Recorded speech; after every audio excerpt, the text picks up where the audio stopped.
കാരണം ഇപ്പോൾ പിണറായി മാറിയത് കമ്മ്യൂണിസ്റ്റ് പാർട്ടിയുടെ ഞാനും ബീവിയും പിന്നെ ഒരു ടിവിയും എന്ന തരത്തിലേക്ക് CPM മാറുകയാണ്. സത്യത്തിൽ ഞാനും എൻ്റെ കെട്ടിയോളും എൻ്റെ കുട്ടികളും എന്ന് പറയുന്ന ഒരവസ്ഥയിലേക്ക് പിണറായി മാറി. വീണാ വിജയൻ മൊഴി മാറ്റി. കാരണം ജയിലിലേക്കുള്ള അച്ഛനെ ചതിച്ചതാണോ? അല്ല, ഇവിടെ സംഭവിക്കുന്നത് ഇല്ലാത്തൊരു കമ്പനിയാണ്. ആദ്യം മനസ്സിലാക്കും മൊഴിയല്ലേ മാറ്റിയിട്ടുള്ളൂ. അങ്ങനെ മൊഴിയല്ലേ മാറ്റിയിട്ടുള്ളൂ, ഇല്ലാത്ത ഒരു കമ്പനിയാണത്. അങ്ങനെ ഒരു സാധനം ഇല്ല. രജിസ്റ്റർ ചെയ്യപ്പെടാത്ത ഒരു കമ്പനിയാണ് എക്സാലോജിക് കമ്പനി. കർത്ത നമുക്കറിയാം, കർത്ത കരിമണലാണ്. ബിസിനസ്സിന് ഉപയോഗിക്കുന്ന മെറ്റീരിയൽസ് കരിമണലാണ്. കോടികൾ കൊയ്തെടുക്കുന്ന കരിമണലിലൂടെ ലാഭം കൊയ്തെടുക്കുന്ന. അപ്പോൾ രാഷ്ട്രീയക്കാരെ സഹായിക്കേണ്ടത്, രാഷ്ട്രീയക്കാരുടെ തൃപ്തി നേടേണ്ടത് ഇവരുടെ ആവശ്യമാണ്. സേവനം നൽകി എന്ന് പറഞ്ഞുകൊണ്ടാണ് 2,70,00,000 രൂപ. അതൊന്നുമല്ല യഥാർത്ഥ ചിത്രം പുറത്തു വരുമ്പോൾ ഇതൊന്നുമല്ല ഉണ്ടാവുക. കോടികളുടെ കണക്ക് വേറെ വരാനിരിക്കുന്നുണ്ട്. മൊഴി മാറ്റിയിട്ടല്ലേ ഉള്ളൂ. നാളെ പിണറായിയെ തള്ളിപ്പറയുന്ന ഒരു അവസ്ഥയിലേക്ക് മകള് മാറുമോ എന്ന് നാം സംശയിക്കണം. നിലമ്പൂരിന്റെ പ്രത്യേക രാഷ്ട്രീയ സാഹചര്യം കേരളത്തിലെ ജനങ്ങൾ ആകാംക്ഷയോടുകൂടി കാത്തിരിക്കുകയാണ് അവസരത്തിന് വേണ്ടി. കഴിഞ്ഞ 9 വർഷങ്ങൾക്ക് മുമ്പ് ജനങ്ങൾ ചെയ്ത തെറ്റിന് പകരം ചോദിക്കാനുള്ള ഒരു അവസരത്തിന് വേണ്ടി കേരളീയ സമൂഹം കാത്തിരിക്കുകയാണ്. അത് രാഷ്ട്രീയത്തിനും മറ്റു ചിന്താഗതികൾക്കുമൊക്കെ അപ്പുറത്ത് കേരളീയ സമൂഹം ഒന്നായി പ്രതികാരദാഹത്തോടു കൂടി കാത്തിരിക്കുന്നു നിലമ്പൂരിനെ എന്ന് വേണം കരുതാൻ. UDFിൻ്റെ സാഹചര്യം നമുക്കറിയാം. UDF കോൺഗ്രസ് അതിൻ്റെ നേതൃത്വം കൊടുക്കുന്ന രാഷ്ട്രീയ പ്രസ്ഥാനമാണെങ്കിലും കോൺഗ്രസ് ഒറ്റയ്ക്കൊരു തീരുമാനമെടുക്കാറില്ല. കോൺഗ്രസ് ഘടകകക്ഷികളുമായിട്ട് ആലോചിച്ച് മാത്രമേ തീരുമാനമെടുക്കൂ. അതിൽ ചെറുതെന്നോ വലുതെന്നോ വ്യത്യാസമില്ല. മുസ്ലിം ലീഗ് എന്ന രാഷ്ട്രീയ പ്രസ്ഥാനമാണ് രണ്ടാമത്തെ UDFിലെ ഘടകകക്ഷി. മൂന്നാമത് കേരള കോൺഗ്രസ് ജോസഫ് ഗ്രൂപ്പുണ്ട്, അനൂപ് ജേക്കബിൻ്റെ കേരള കോൺഗ്രസ് വിഭാഗമുണ്ട്, അതുപോലെ CPI CMP ഉണ്ട്. എല്ലാ ചെറുതും വലുതുമായ രാഷ്ട്രീയ പ്രസ്ഥാനങ്ങളുമായി ചർച്ച ചെയ്തുകൊണ്ട് മാത്രമേ UDF ഒരു തീരുമാനമെടുക്കുകയുള്ളൂ. ഇപ്പോൾ രമേശ് ചെന്നിത്തലയും VD സതീശനും സുധാകരനും കൂടി തിരുവനന്തപുരത്ത് വെച്ച് നടന്ന ചർച്ച വളരെ പോസിറ്റീവായിരുന്നു എന്ന് വേണം നാം മനസ്സിലാക്കാൻ. ഇന്നലെയാണ് ബഷീർ അലി ശിഹാബ് തങ്ങളുടെ ഒരു പ്രസ്താവന നാം കേൾക്കുന്നത്. അൻവറിൻ്റെ സ്വാധീനം നിലമ്പൂരിൽ അവഗണിക്കാവുന്ന ഒന്നല്ല എന്ന് തങ്ങളുടെ അഭിപ്രായം കൂടി ഇന്നാണ് മാധ്യമങ്ങളിലൂടെ നാം കാണുന്നത്. എല്ലാ സാഹചര്യങ്ങളും അതിന് അനുകൂലമാണ് എന്ന് വേണം നാം കരുതാൻ. അന്ന് സ്വതന്ത്രരായി മത്സരിച്ച അൻവറിനൊപ്പം CPM ഉണ്ടായിരുന്നു എന്ന് നമുക്കറിയാം. 40,000-ൽ പരം വോട്ടാണ് അന്ന് ബഷീറിനെതിരെ അൻവർ നേടിയത്. ഇടതുപക്ഷ മുന്നണി അന്ന് 3ാം സ്ഥാനത്തേക്ക് തള്ളപ്പെടുകയാണ്. അപ്പോൾ അതിൽ നിന്ന് നാം മനസ്സിലാക്കുന്നത് അൻവർ എന്ന വ്യക്തി ഒരു പ്രസ്ഥാനമായി മാറിയിട്ടുണ്ട് എന്ന് തന്നെയാണ്. ഒറ്റയ്ക്ക് മത്സരിക്കുമോ? ഇല്ല, ഒറ്റയ്ക്ക് മത്സരിക്കാനുള്ള യാതൊരു സാധ്യതയില്ല. UDFിൻ്റെ ഭാഗമായി തന്നെയായിരിക്കും അൻവർ മത്സരിക്കുക. കാരണം ഇപ്പോൾ നമ്മുടെ ലക്ഷ്യം അൻവറിൻ്റെ എന്നല്ല, കേരളത്തിലെ മുഴുവൻ ജനങ്ങളുടെയും ലക്ഷ്യം ഒന്നാണ്, പിണറായിസത്തെ പരാജയപ്പെടുത്തുക എന്നതാണ് ലക്ഷ്യം. അല്ലാതെ ഇടതുപക്ഷത്തെ തോൽപ്പിക്കുക എന്നല്ല, പിണറായിസത്തെ പരാജയപ്പെടുത്തണമെന്ന ആ ഒറ്റ ലക്ഷ്യത്തോടു കൂടിയാണ് അൻവർ ഇറങ്ങി പുറപ്പെട്ടത്. നമുക്കറിയാൻ കഴിഞ്ഞ 6 മാസക്കാലമായി അൻവർ നിറസാന്നിധ്യമാണ് കേരള രാഷ്ട്രീയത്തിൽ. അൻവർ അന്ന് മുന്നോട്ട് വെച്ച ഏതാനും ആശയങ്ങൾ അത് സത്യമായിരുന്നു എന്ന് ഇപ്പോൾ പൊതുസമൂഹം അംഗീകരിക്കുകയാണ്. അതിൽ ഏറ്റവും പ്രധാനപ്പെട്ടത് BJPയുമായുള്ള ഒത്തുകളിയാണ്, തൃശ്ശൂർ പൂരത്തിൻ്റെ കലക്കലാണ്, അങ്ങനെ സുരേഷ് ഗോപിയെ ജയിപ്പിക്കലാണ്, പോലീസ് ഉദ്യോഗസ്ഥനും RSS നേതാവും തമ്മിലുള്ള കൂടിക്കാഴ്ചയാണ്. അങ്ങനെ പിന്നീടാണ് നാം കാണുന്നത് വടകരയിലെ ഷാഫിക്കെതിരെ കാഫിർ പ്രയോഗം നടത്തുന്നത്. അത് കഴിഞ്ഞാണ് രാഹുൽ മാങ്കൂട്ടത്തിൻ്റെ നീലപ്പെട്ടി വിവാദം ഉണ്ടാകുന്നത്. അങ്ങനെ ഒന്നിന് പുറകെ ഒന്ന്. ദേശാഭിമാനി കൊടുക്കേണ്ട റിപ്പോർട്ട് സിറാജിനും സുപ്രഭാതത്തിനും കൊടുത്തുകൊണ്ട് ഭൂരിപക്ഷ വർഗീയതയെ പ്രീണിപ്പിക്കുക എന്ന ലക്ഷ്യമായിരുന്നു പിണറായി സ്വീകരിച്ചത്. അതിന്ന് നിർബാധം തുടരുകയാണ്. യാതൊരു മാറ്റവും ഇല്ലാതെ ഭൂരിപക്ഷ വർഗീയതയെ പ്രീണിപ്പിച്ചുകൊണ്ട് അടുത്ത ഇലക്ഷനിൽ എങ്ങനെ 3ാം തവണയും അധികാരത്തിലെത്താൻ സാധിക്കുമെന്ന ഒരു ചിന്തയിലാണ് ഇപ്പോൾ പിണറായി ഉള്ളത്. കമ്മ്യൂണിസമല്ല യഥാർത്ഥത്തിൽ പരാജയപ്പെട്ടത്, പിണറായിസമാണ് എന്ന് അൻവർ ഇടയ്ക്കിടയ്ക്ക് പറയുന്നുണ്ട്. അത് 100% സത്യമായി മാറും എന്ന കാര്യത്തിൽ യാതൊരു സംശയമില്ല. വീണ യഥാർത്ഥത്തിൽ വീണ് കിടക്കുന്ന ഒരവസ്ഥയിലേക്ക് വല്ലാതെ വൈകാതെ എത്തും. എക്സാലോജിക് എന്ന ഒരു പ്രസ്ഥാനം നമുക്കറിയാലോ, അതൊരു കടലാസ് സംഘടന മാത്രമാണ് എന്ന് ഇന്നലത്തെ മാധ്യമം നമ്മോട് പറയുന്നു. ഒന്നും ചെയ്തു കൊടുക്കാതെയാണ് 2,70,00,000 രൂപ പ്രതിഫലമായി വാങ്ങിയത്. അതിന് പിണറായി പറയുന്നത് ഞാൻ GST അടച്ചിട്ടുണ്ട്. 2,70,00,000 രൂപ പ്രതിഫലമില്ലാതെ ഒരു പ്രതിഫലമായി ഒരു ജോലി ഒന്നും ചെയ്യാതെ ഒരു സേവനവും ചെയ്തു കൊടുക്കാതെ കർത്താവിൽ നിന്ന്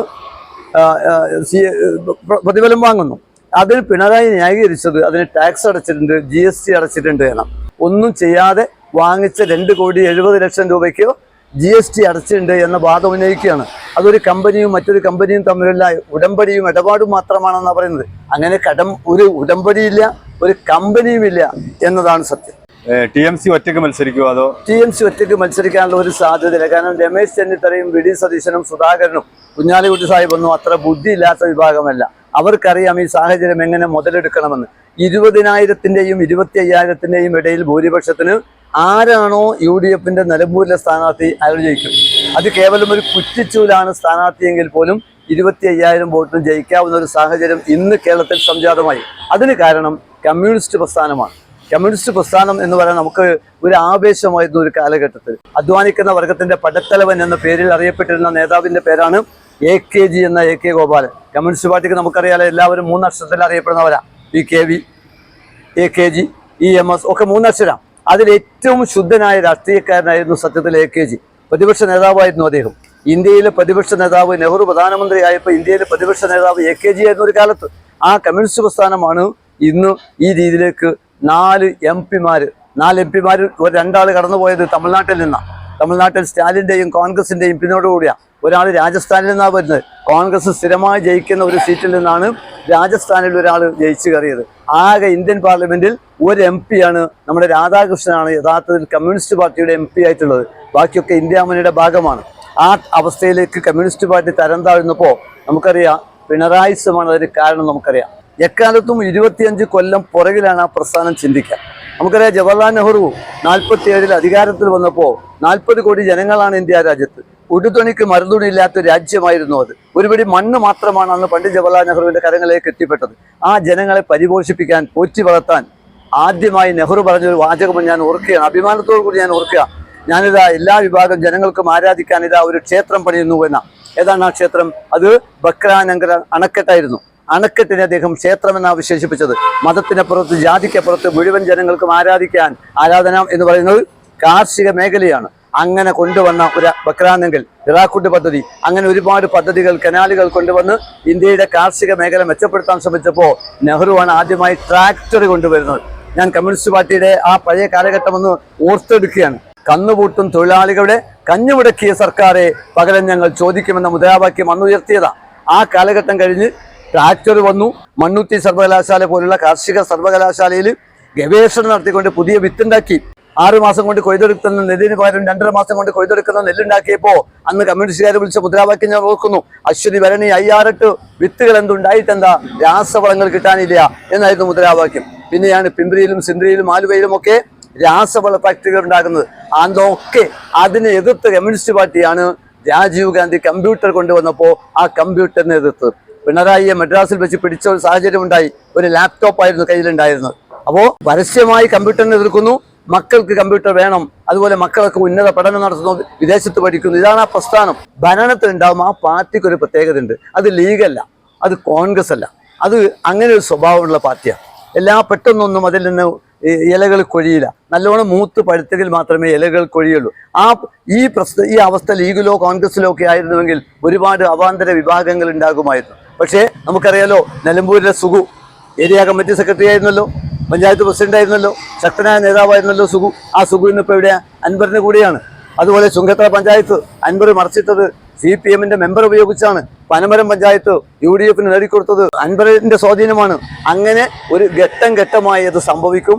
ഒരവസരത്തിന് വേണ്ടി കാത്തിരിക്കുകയാണ്, യാതൊരു സംശയമില്ല. ജനങ്ങൾ കൂട്ടത്തോടെ ആ പാർട്ടിയിൽ നിന്ന്, മയ്യത്തിൽ നിന്ന് പേനിറങ്ങുന്ന പോലെ ഭരണം നഷ്ടപ്പെടുമ്പോൾ സ്വാഭാവികമായും സംഭവിക്കാനുള്ള ഒരു പരിണാമമായിരിക്കും എന്ന് നമുക്കറിയാം. കമല ഇന്റർനാഷണൽ എന്നൊരു കമ്പനി ഉണ്ടായിരുന്നു, കമല ഇന്റർനാഷണൽ. ഇപ്പോഴും ആ ബാന്ധവം ഉണ്ടല്ലോ, ആ ബാന്ധവം ഇപ്പോഴും തുടരുകയാണ്. നമുക്കറിയാം, നമ്മുടെ ധനകാര്യമന്ത്രി നിർമ്മല സീതാരാമനെയും കൊണ്ട് മുഖ്യമന്ത്രി കാണാൻ, നമ്മുടെ മുഖ്യമന്ത്രി ഡൽഹിയിലേക്ക് പോയത് നമ്മൾ ഓർക്കുന്നുണ്ട്. നമ്മുടെ ഡൽഹിയിലെ അംബാസിഡർ KB തോമസ് കൂടെയുണ്ട്. KB തോമസ് എല്ലാവരുമായിട്ട് ബന്ധം. കഴിഞ്ഞ ദിവസം മരിച്ച മാർപ്പാപ്പയുമായി ഇന്ത്യയിൽ ആർക്കാട് ബന്ധമുള്ളത് എന്ന് ചോദിച്ചാൽ KB തോമസിനാണ്. അങ്ങനെ ബന്ധമുള്ള ഒരാൾ, ഒരുപാട് പോർട്ട്ഫോളിയോ കൈകാര്യം ചെയ്ത കേന്ദ്രമന്ത്രിയാണ്, ഭക്ഷ്യമന്ത്രി, സ്വതന്ത്ര ചുമതലയുള്ള ഭക്ഷ്യമന്ത്രിയായിരുന്നു. അദ്ദേഹത്തെയാണ് ഇപ്പോൾ അംബാസിഡറാക്കി 6 ലക്ഷമോ 7 ലക്ഷമോ എന്നൊക്കെ പറയുന്നുണ്ട്. അത് നമ്മളല്ല പറയുന്നത്, UDF അല്ല പറയുന്നത്, G സുധാകരനാണ് പറയുന്നത്. അദ്ദേഹം 32 ലക്ഷത്തോളം രൂപ മാസാന്തം പ്രതിഫലം പറ്റുന്നുവെന്ന് G സുധാകരൻ പറയാം.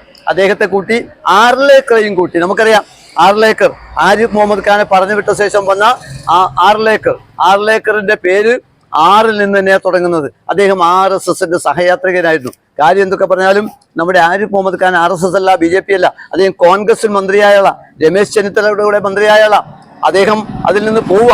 രാജീവ് ഗാന്ധിന്റെ മന്ത്രിസഭയിലെ മന്ത്രിയായിരുന്നു ആരിഫ് മുഹമ്മദ് ഖാൻ. ആർലേക്കർ ശാഖയിലൂടെ വന്നയാളാ. ആ ആർലേക്കറെ കൂട്ടി നിർമ്മല സീതാരാമനെ കണ്ടു, കൂടെ KB തോമസ് ഉണ്ട്, പിണറായിയും ഉണ്ട്. കൂടെ ഇരിക്കുന്ന ചിത്രം നമുക്ക് ഓർമ്മയുണ്ടാകും. പുട്ടും കടലയും ദോശയും ഒക്കെ ആയിരുന്നു ഭക്ഷണം. സാധാരണ മലയാള ഭക്ഷണം ഒരുക്കിക്കൊണ്ടാണ് ആ കൂടിക്കാഴ്ച. എന്തിനായിരുന്നു അത്? നിർമ്മല സീതാരാമന്റെ ഡിപ്പാർട്ട്മെന്റിലാണ് കമ്പനികാര്യ വകുപ്പുള്ളത്. കമ്പനികാര്യ വകുപ്പ് അത് കൈകാര്യം ചെയ്യുന്ന മന്ത്രി നിർമ്മല സീതാറാമാണ്. നിർമ്മല സീതാറാം ധനകാര്യമന്ത്രി മാത്രമല്ല, കമ്പനികാര്യ വകുപ്പ് മന്ത്രിയാണ്. ഈ കമ്പനി ഇതിലാണ് വരിക. നിർമ്മല സീതാറാമന്റെ വകുപ്പിലാണ് കമ്പനി വരിക. ആ നിർമ്മല സീതാരാമനെ കണ്ട് അതിന് രക്ഷ തേടാനാണ് അന്ന് പിണറായി KB തോമസിനെയും ആർലേക്കറെയും കൂട്ടിയിട്ട് പോയത്. പക്ഷേ നിർമ്മല സീതാറാം, നമ്മൾ എന്തൊക്കെ പറഞ്ഞാലും ചില വ്യക്തിത്വങ്ങൾ, പാർട്ടിക്കപ്പുറത്ത് നല്ല വ്യക്തിത്വങ്ങളുണ്ട്. അതിൽ ഒരാളാണ് നിർമ്മല സീതാറാം. അഴിമതി തൊട്ട് തീണ്ടിയിട്ടില്ല ഒരു വ്യക്തിയാണ്, യാതൊരു സംശയമില്ല.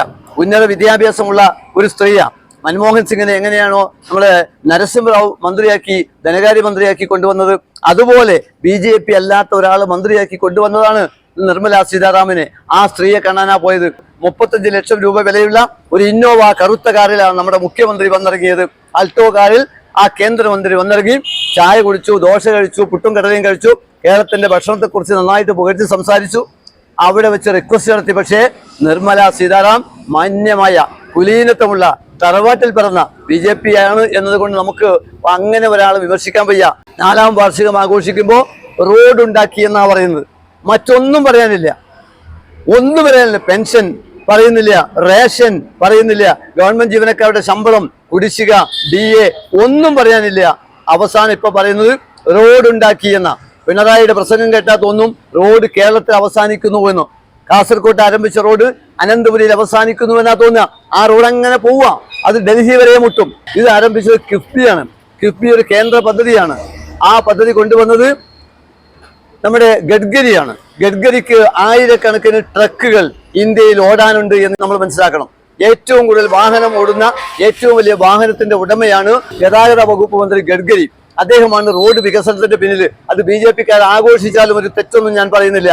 അതിന്റെ പേരിലാണ് പിണറായി ഊറ്റം കൊള്ളുന്നത് ഞങ്ങൾ റോഡുണ്ടാക്കി എന്ന്. പക്ഷേ റോഡുണ്ടാക്കി എന്ന് അവകാശപ്പെടുമ്പോഴും ജനങ്ങൾ ഇതൊക്കെ കാണുന്നുണ്ട് എന്ന് യാഥാർത്ഥ്യം നമ്മൾ മനസ്സിലാക്കണം. ഒരു അവസരത്തിന് വേണ്ടി കാത്തിരിക്കുന്നു എന്ന് തന്നെ വേണമെങ്കിൽ നമുക്ക് പറയാം. നിലമ്പൂരിൽ അതിന്റെ പ്രതിഫലനം, നിലമ്പൂർ യാതൊരു സംശയമില്ല അതിന്റെ പ്രതിഫലനം ഉണ്ടാകും. ഞാൻ പറഞ്ഞാൽ 25,000 വോട്ടിന് UDFന്റെ ഏത് സ്ഥാനാർത്ഥി, അവിടെ ഇപ്പോ വലിയൊരു സംഭവം മറ്റൊന്നുണ്ട്.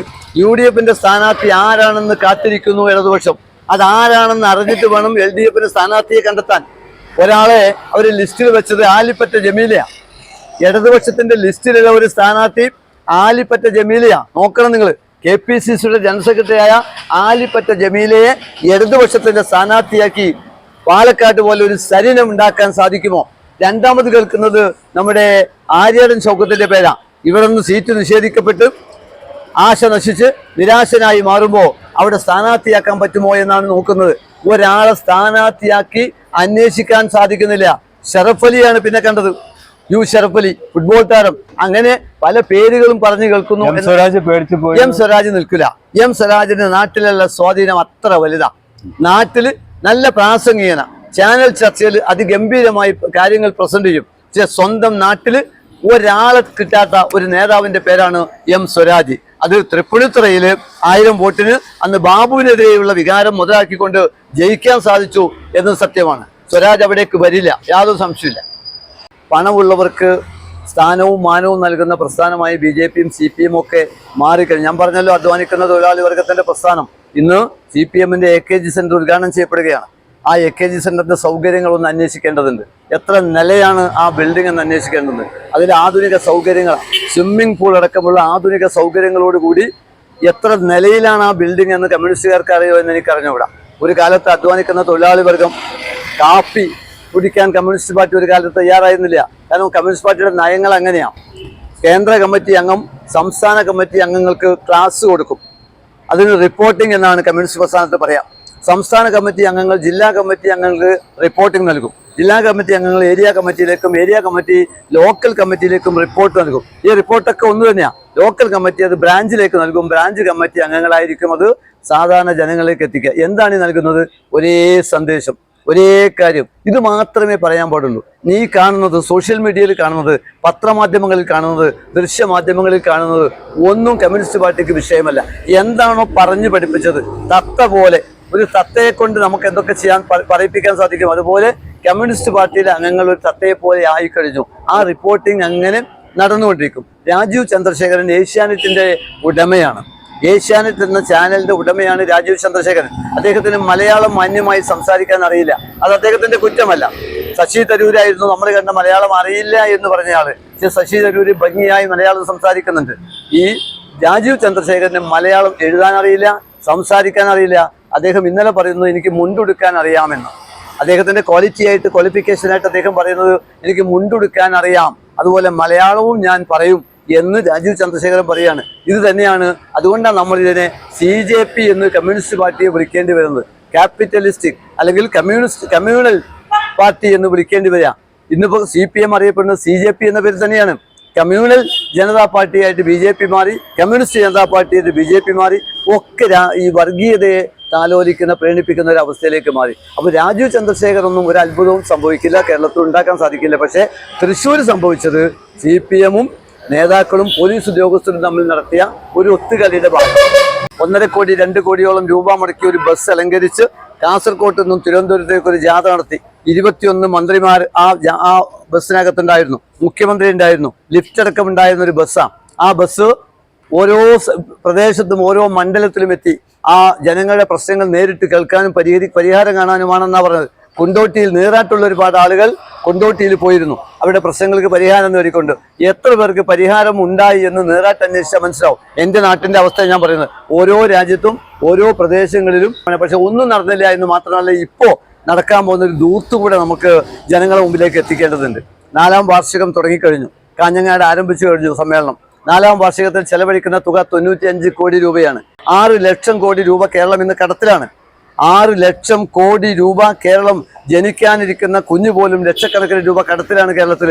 ആ കേരളത്തിലാണ് 95 ലക്ഷം രൂപ മുടക്കിക്കൊണ്ട് 4ാം വാർഷികം നടക്കുന്നത്. ഒരു മാമാങ്കമായി നടക്കുകയാണ്. 95 കോടി രൂപ.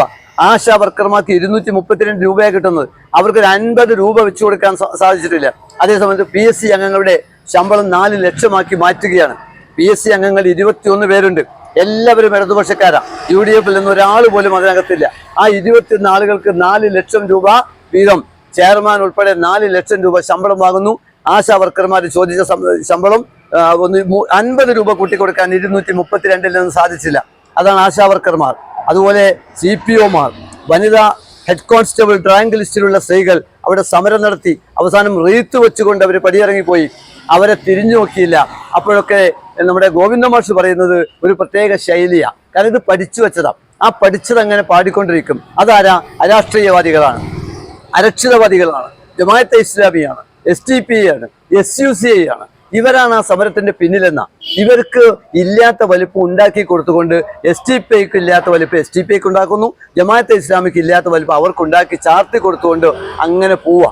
ആ സമരത്തിന് നേരെ മുഖം തിരിഞ്ഞു നിൽക്കുന്ന ഒരവസ്ഥ. എന്നിട്ട് ഒരു സ്റ്റേറ്റ്മെന്റ് കണ്ടു നിങ്ങൾ എന്ന് എനിക്കറിഞ്ഞൂടാ. പാട്ടകുലുക്കി സമരമാണെന്നാ പറഞ്ഞത്. പാട്ടകുലുക്കി സമരം. ഈ സമരം ആദ്യമായിട്ട് ആരംഭിക്കുന്നത്, പാട്ടകുലുക്കി സമരം ആരംഭിക്കുന്നത് കമ്മ്യൂണിസ്റ്റ് പാർട്ടിയാണ്, CPM ആണ്. ഓരോ പ്രദേശങ്ങളിലും പാട്ട കുലുക്കിക്കൊണ്ട് സമരം നടക്കാറുണ്ട്.